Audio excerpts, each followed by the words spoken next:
Hello, everybody. Welcome back to Rams Faithful, the number one podcast for your LA Rams. The Rams get a big win today. We're recording this Sunday, so big win in London against the Jags, 35-7.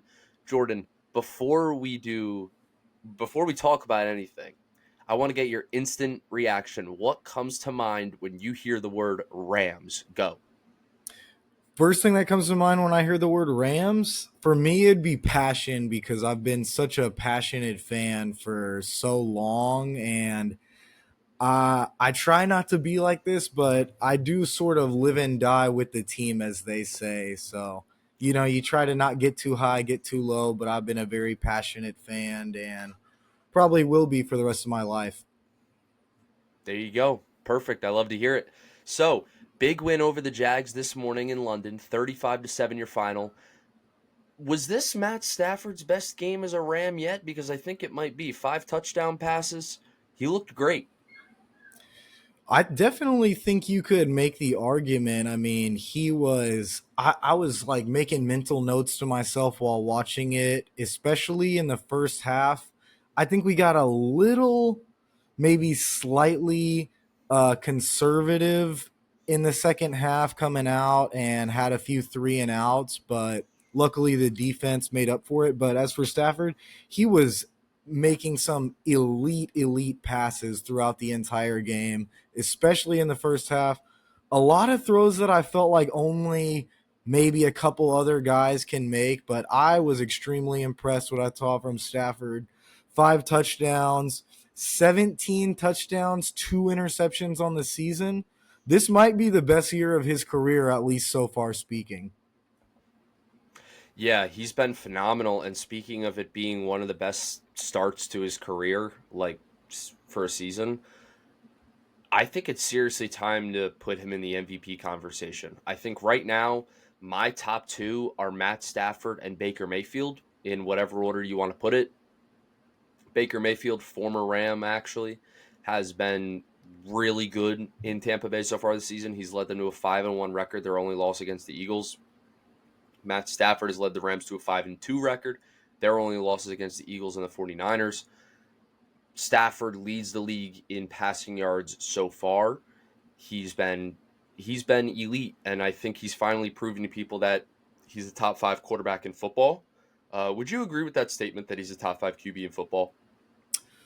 Um, I'd have to really think about it. I think I would say top five. Before the year, I made a top 10 list for quarterbacks, and I think I had him sixth, but I try to Okay. be unbiased. I definitely think I'll say this at his peak, at his best, I think I wouldn't take anyone above Stafford when he's playing his best. I think we saw that last year against the Bills.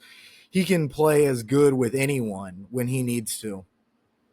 Yeah, yeah, that's a very good point. That Bills game was very entertaining but very nerve-wracking at the same time.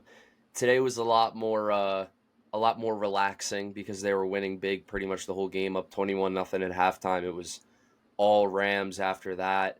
35-7 your final. Devontae Adams with 3 touchdowns today. He stepped up. Puka was out. We needed him to step up in order to win this game. He did.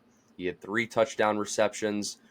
What are your thoughts on the Rams wide receiver situation right now with Puka being out and Devontae Adams being able to step up big time?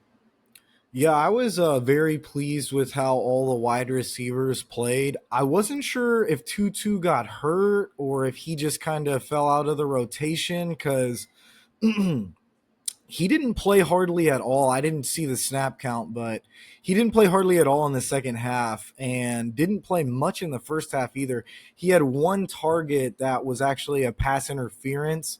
It was kind of a big play at the time. What helped us get down the field a little bit. Devontae was great, especially in the red zone and the goal line, dominant, 3 touchdowns. Reminded me of a little bit of Shohei Ohtani the other night, 3 home runs. Devontae matches it with 3 touchdowns today. Um, Kanata Mumpfield, we talked about him last week. He gets the first touchdown of his career. Uh, Jordan Whittington was pretty quiet today, but I was really pleased with what we saw from the receivers. Like we talked about last week as well, all four tight ends did play, and all four tight ends played the very first drive as well. So they were running a lot of 12 and 13 personnel, rotating each of them in play after play, and they all played pretty well. Higbee had a couple plays that you'd like to have back, but very pleased with the pass catchers today going against what has been a tough Jacksonville defense for the most part this season. And Stafford and the receivers, without your starting right tackle, Rob Havenstein, without Puka Nacua, one of, if not the best receivers in the league, they dominated what has been a very good Jacksonville defense. So I was very pleased, very impressed. McVay, I thought, did a really great job against his former assistant, Liam Cohen, and I feel really good about everything going into the bye. Yeah, it's hard not to feel really good about how this team's performing. Obviously, we've talked about it before. We know that they could be better than 5-2, but 5-2 isn't a record you can really complain about, especially heading into a bye week when you're a little bit banged up. Like you said, Havenstein's out, Puka Nakua's out. There are several big factors of this team that are injured right now, and it's very important that this team gets healthy and has a bye week to do so. And then after the bye week, we have the Saints, which I think we can agree should definitely be a win. So you're looking at a 6-2 team going into their next game against the 49ers. But I was really happy about how they spread out the ball today.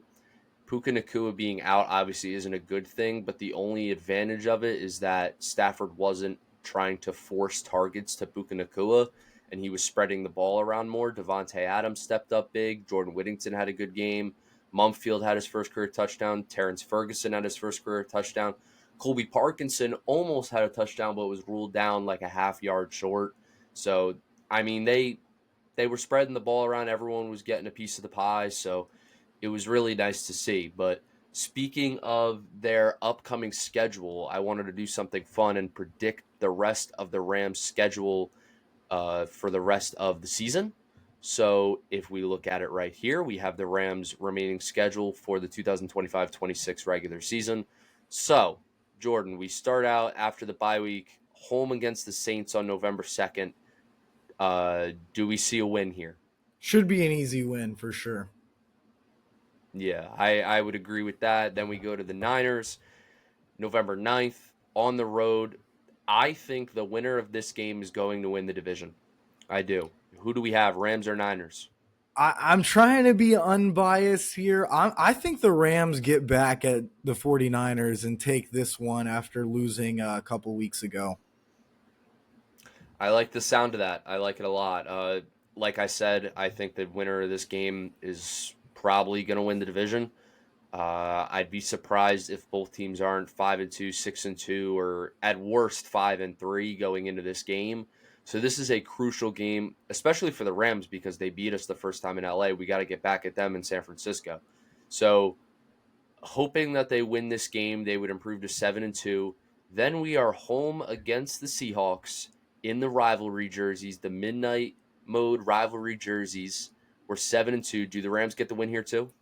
Oh, in the rivalry jerseys at home, that's got to be a win for sure. Absolutely. Seattle's always a tough opponent, but I think we saw in last year's playoffs we got a good number on Sam Darnold. Yeah, we definitely did. We definitely got to him plenty of times in that wild card round game when he was with Minnesota. So I probably see a win here. Hopefully, my guy Cooper Cup doesn't go off too much on us. But then that brings us to the next week against Tampa Bay, which is going to be a very crucial game. That's Sunday night football right after Thanksgiving, I believe. So this is going to be a huge game because the Bucks are going to be one of the top seeds in the NFC. Do the Rams get the win against the Bucks? Yeah, that's going to be a tough matchup for sure. The Bucks are a really good team. They've been hot right now. Baker, like you said, is playing at an MVP level. So I do lean towards the Rams because it's at home, but out of all of them, I think that's the most losable in my opinion so far. Mm. Yeah, I would agree with that. I made a schedule prediction or a record prediction video earlier in the year, back when I had my old LA sports podcast, and I actually had the Rams losing this game. I just feel like it's one of those games where this kind of reminds me of the year they won the Super Bowl. I don't know if you remember this game, but they were Sunday Night Football at home against the Titans. And they Oh weren't yeah. better than the Titans. They just played a bad game. This kind of reminds me of that, unfortunately, which I hope it's nothing like that game because that game was not fun to watch. But that's what this game kind of reminded me of for some reason. So I actually gave them the loss. And the Bucks are even better than I thought they were going to be. So I don't like to ever say the Rams are going to lose, but if there's a game they're going to lose, I think it is this one. So that would put the Rams at 8-3 on the season, going into Carolina on November 30th. Do the Rams get the win against Bryce Young and the Panthers? I do like a lot of what the Panthers have done, but I do think that we are a better team and we'll get that win for sure. Yeah, I would agree with that. So that puts us at 9-3 going into Arizona December 7th at 4:25. The Rams have struggled against the Cardinals at least once every year for some reason. Is this the year that we finally, get over those struggles against Arizona, or does Arizona get our number once again? I think actually, if Arizona would beat us, it would actually be in week 18 because I'm Mm. anticipating, like the past couple years, that perhaps we would already be locked into the playoffs and maybe resting starters and Stafford. So maybe we could lose another week 18 game like last year with, Jimmy G and company out there. Okay. Yeah, I don't mind that take. So you're saying a win over the Cardinals December 7th? I'll definitely say a win that game. I think we handle the Cardinals. All right, sweet. So that puts us at what? 10-3? Yeah, 10-3. So then we are home against the Lions, Matt Stafford's old team, Jared Goff versus Matthew Stafford in the Rams house, December 14th. Who wins this game, Jordan? I'm going to take the Rams in this one. We have had the Lions number the past two times, and they have just had, fortune roll their favor in both those games. We should have beat them in the playoffs a couple years ago. We should have beat them week one. Was that last year, week one? Yeah, week one Yeah, in overtime. and we were just beat up offensively on the O line and had I think a couple wide receivers go out that game too. So that was just crazy. We should definitely beat the Lions. I don't think they're quite as good as they have been the past couple years either. So I think we take the Lions that week. I would have to agree. I think this is going to be another one of those crucial games that the Rams really have to win. This is similar to the Tampa Bay game and the San Francisco game because these are going to be the top teams in the NFC. We already lost to the Eagles, who are another top team in the NFC. So the other top teams in the conference, like the Lions and the Bucks and the Niners, we have to beat because we've only played two NFC teams so far, and we've lost both of those games. We're 0-2 in the conference, 5-0 outside the conference. So it's definitely going to be crucial to take wins against teams like either the Bucks, Niners, or Lions. I agree. I think the Rams take the win against Detroit. So that puts us at 11-3. We're away at Seattle. I feel like we always have their number. This is a Thursday night game in Seattle. Could I see the Rams losing this game? Yeah. Do I think the Seahawks are a good team? Yeah. But the Rams have had the Seahawks number for years now. I think the Rams get the win. Would you agree? I would agree. I think because of the timing of this game, it being week 16, it's going to be at a really critical time. I hope that we'll be fighting for the one seed, definitely for the division and on the road. Seattle has, they've kept up with San Fran and LA so far in the division. So I think this will be a big division game, and I expect the group to come out and put them away that game. Yeah, I would have to agree. So that puts us at 12-3. Then we got Atlanta. I think that's a win. And then at home against the Cardinals, let's assume we rest our guys for the playoffs and we take a loss. So, would you agree that the Rams finished 13-4? I think 13-4, 12-5, right about there. You can never predict injuries, and it's a week to week league, but I think we're capable of winning any game, and I think by the end of the year we'll be right where we want to be. Yeah, I would have to agree. That would 13-4 should win the division. I don't see the 49ers or Seahawks finishing better than 13-4. I think even 12-5 wins the division. I think the Niners will be a wild card team. I think the Seahawks and Cardinals will be on the outside looking in when the season ends. But speaking of that, that brings us to the standings in the NFC. Right now, the Rams are half a game ahead of the Niners because the Niners have not played their seventh game of the season yet. Rams are technically in first right now. Who do the Seahawks and Niners play this week? Do you know? San Fran is hosting Atlanta tonight. Brock Purdy is Mm, out, but George Kittle is back, so something to look out for. Fred Warner, unfortunately, I think is going to be gone for a good chunk of the year, maybe even the rest of the whole yeah. year. Yeah, he's out for the rest of the season. And Seattle plays Houston at home Monday Night Football. All right. So we got to root for the Falcons and the Texans for sure these next two nights. Hopefully, at the end of the week, the Rams will be in first place. I think the Niners will probably get the win over Atlanta. I I agree. could see the Seahawks losing that game to Houston. It would be nice if they did. The Cardinals play the Packers right now. So I'm not worried about the Cardinals. Even Me if they win, neither. they're going to be 3-4. There's still two games behind us. It actually might be better if they do win because we might want Green Bay to lose in terms of seeding for the playoffs. For So sure. that's kind of a win-win for us as long as one of them loses. So the Rams are in first, the Bucks are in first. The Bucks are going to run away with that division.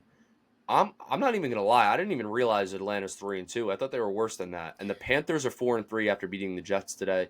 The Saints are just bad. To the question, who are those other four teams that are going to make the playoffs? We think the Rams are going to make it. I think you would agree with me in saying the Bucks and Eagles will be playoff teams. And then that leaves us to Green Bay, Detroit, San Francisco, Seattle, Atlanta, Chicago. Who are those last teams that are going to make the playoffs, Jordan, in your opinion? In my opinion, I do think Detroit and I do think Green Bay will both make it. I know before we were started recording, they were losing to Arizona, so we'll see how that finishes out. But I just think Green Bay is so talented; they'll find a way to make it. Um, I do think San Francisco, unfortunately, will probably be in the mix, and that leaves one more spot, right? Yeah, that would be one more spot. Yeah. I, it's tough to say. I think it actually could end up being Seattle, honestly. Hmm. They've been winning a lot of games that I don't really didn't expect them to. And they play good football, They were 9-8 last year. I do think Darnold is an upgrade over Geno slightly. So I think Seattle maybe squeaks out that 6-7 spot. Yeah, I would agree. I mean, I think Seattle can definitely be a playoff team because they were 10-7 last year, although they didn't make the playoffs. And then they improved this offseason. They got guys like Cooper Kupp and Sam Darnold. Sam Darnold definitely an upgrade from Geno Smith.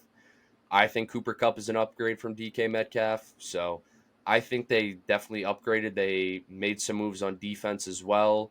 This is a good football team. This is a good team. I think they could be, like you said, either a 6 seed, maybe a 7 seed, and then the Niners could be right in front of them, and hopefully the Rams a top seed after hopefully winning the NFC West. So that is something that is going to be very interesting to see how that folds out over these next few weeks, but still a lot of season left as we have 10 games to go. 10 games to go, 5-2. Hopefully they can finish 12-5 or better. I think that's the goal. So if there's one takeaway that you can give me from the Rams season so far, and one takeaway that you'd like to have for the rest of the season, what would it be? I think my biggest takeaway for the season so far is I like how ready and just alert the team is. They haven't taken anything for granted. You could have easily dropped that Colts game and felt sorry for yourself after losing to, Philly or San Francisco in, tough fashion. But you always pick yourself back up. You fought hard. You're 5-2 going into the bye week. You have somewhat of a reasonable schedule. You got a few tough games in there. It's always going to be tough, but you have a manageable schedule for the rest of the season. So I think that this team is hungry and I think they're eager to just keep winning. And I really appreciate that. One thing I would like to see better for the rest of the year, I'd like to get better running the football just a little bit, man. They've done a decent job, and I liked what we saw from Blake Corum and Kyron a bit today. But when I look at some of these other teams, they're dominating in the running game, and I feel like we can do the same thing. And I don't think we need to pass it as much as we do. We need to run the football, keep that defense off the field so they can just, pin their ears back and get ready to go hunt after the quarterback like they've done so successfully all season. So I'd really like a more emphasis in the running game. I know they've tried to figure out the work balance between Kyron and Blake Corum. So if we can just figure that out, get the running game clicking with that passing game. I think we've only ran 3 touchdowns all year, and one of them was a 45-yard end around by Puka. So let's get back to running the Yeah. football and, play physically how we want to do when it comes to January, February. Yeah, I would have to agree with that. Obviously, it's weird because I feel like they don't, after that Niners game where Kyron fumbled and Blake Corum fumbled, they don't trust the running game enough, but it's kind of hard to not run the ball at all. But look, if Matthew Stafford is going to throw 5 touchdown passes, then I'm not going to complain about not running the football. But I do agree with you. I think running the football is absolutely a huge part of the game. I would like to find more confidence in Kyron than I have right now. Obviously, it's hard because he's had trouble holding onto the ball so far in his career. I would love to be able to trust him more with that. I've mentioned before I'm a Michigan fan, so I'm very high on Blake Corum. I think Blake Corum can be a seriously good RB1 in the NFL. I really do. I'm really high on him. So I have no problem with running the ball more. I agree with you on that. So my biggest takeaway for the season so far, heading into the bye week, really kind of I know it's a little less than the first half of the season, but if we're talking about before the bye and after before the bye, my biggest takeaway of the season is that I think the Rams have the best wide receiver core in football. I think Devontae Adams is very underrated at this point in his career. At one point, he was the best receiver in football. I think he's still one of them. I think he's a top 5 receiver. I think Puka Nacua is a top 5 receiver for sure. He was on pace to shatter the receiving yards record in a single season before getting hurt. So now with the bye week and then coming back, and hopefully he'll be good to go for the game against the Saints on November 2nd. I think he'll get back on track, and I think he's going to have over 1,500 yards this year. I really do. I think he's going to have an absolutely monster season because he already is having one.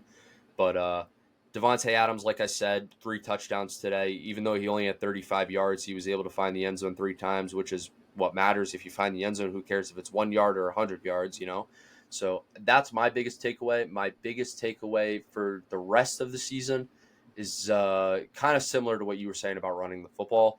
I would just say specifically holding on to the football when running the football.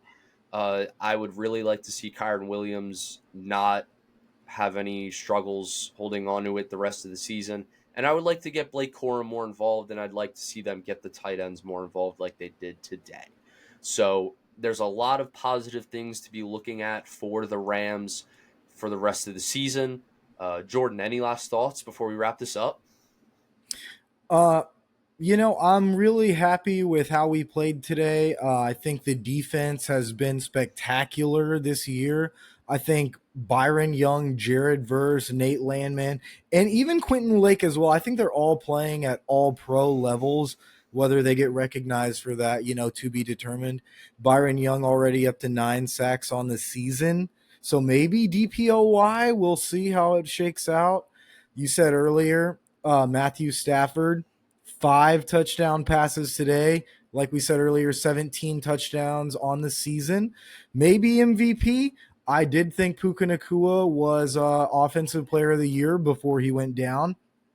I think he can come back and get right back to that. So, a lot of award favorites, but at the end of the day, there's only one award that I hope the team is focused on, and that's hosting up the Lombardi Trophy at the end of the year. We will sadly be missing your guy, our Super Bowl MVP, but just leaves room for someone else to fill that void. And I think we saw today that we definitely have the players capable of doing that. And I'm eager to see how we finish the year. Yeah, it's going to be a very fun end to the season. Hopefully, we can take down the Niners. That's the game I'm most worried about. Well, not worried, but more focused on, I guess is the right way to put it. But a lot of football left to be played, but I'm happy with how our Rams are doing so far.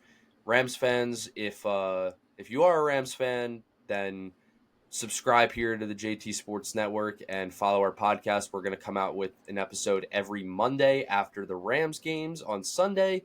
So from Jordan and JT here at Rams Faithful, thank you very much for watching. Horns up, go Rams, and we will see you guys next week. Horns up.